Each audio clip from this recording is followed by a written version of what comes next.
Hi there, Sharon Horne-Ellstrom here. Welcome to day 69 of our Supersize You Annual Challenge. Today we're talking about the art of the ask. What the heck is that?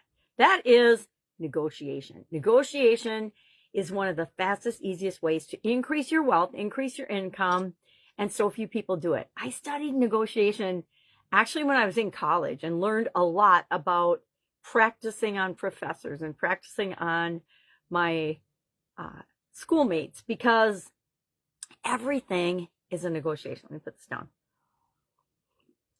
Absolutely everything is a negotiation. Just like everything boils down to communication and human beings interacting with one another, negotiation is the same thing.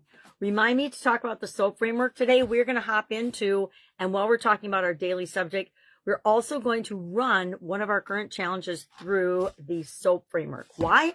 Because it's a super quick and easy problem-solving, decision-making tool or get into action tool that I want to make sure we cover every single month this year as part of the challenge. I almost forgot. I like to do it toward the beginning of the month or the middle of the month, so we have room for our super process the last 5 days of the month. So S, let's do it right now. S stands for story. What is our current story or situation? So we're going to pick, I like to pick a challenge area. So pick an area of your financial health and well-being that's challenging or not perfect yet, and apply the SOAP framework to that. So we're going to sit down today and we're just going to take a couple of minutes. You can write down a couple of bullet points or a couple of sentences. What is my current financial story or situation that I'm going to address?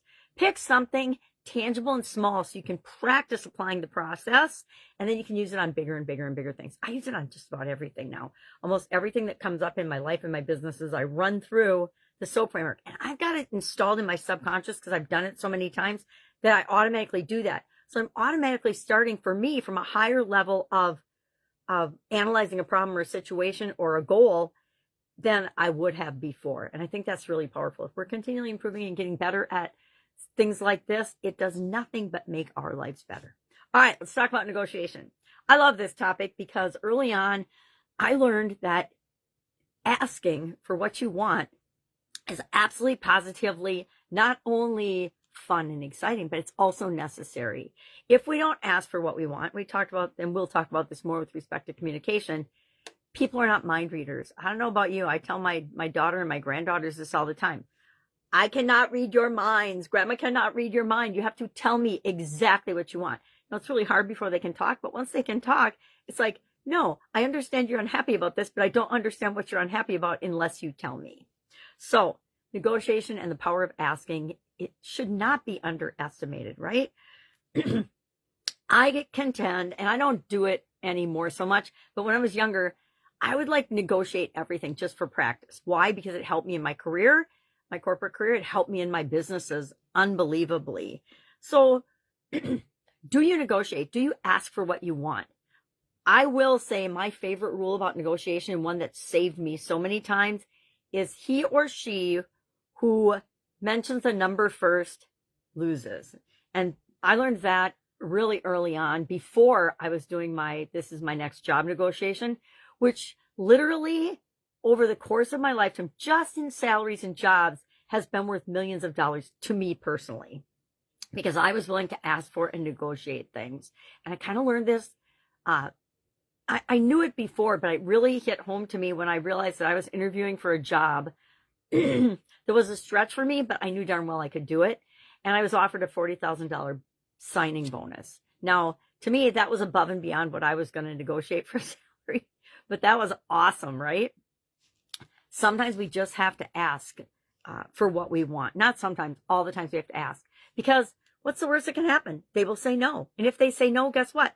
You're in the exact same position you were before you asked.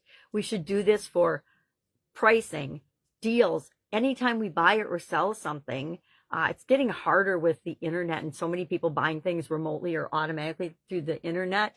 It's kind of hard to negotiate, but you can negotiate bigger things.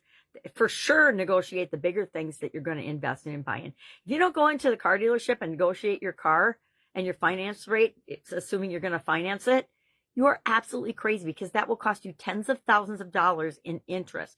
And even worse on your home. Boy, if you're scared to negotiate, you are going to pay hundreds of thousands of dollars, probably more, for your living situation than you would otherwise have to over the course of a 25 or 30-year loan. All right, I digress. So today, what are we doing? I guess I could ask some reflective questions.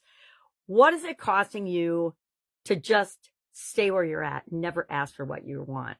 What is it costing you? Time, energy, emotional support, emotional well-being and health, mental health. If we stuff our needs down and we don't ever ask, guess what happens? It explodes out of you sometimes. Not usually a good situation. What belief is stopping you from asking? I know some of the beliefs I had that would stop me from asking in different situations are, I don't feel worthy. I don't feel ready. I don't feel good enough. Every time we say something like that, we are lying to ourselves, because we all are grown-up human beings and we all know everything we need to know to take the next step. We don't maybe know all the steps, but we know what to do next. And if we're making a purchase, if we're negotiating a relationship, because relationships are negotiations, right? Everybody has give and take.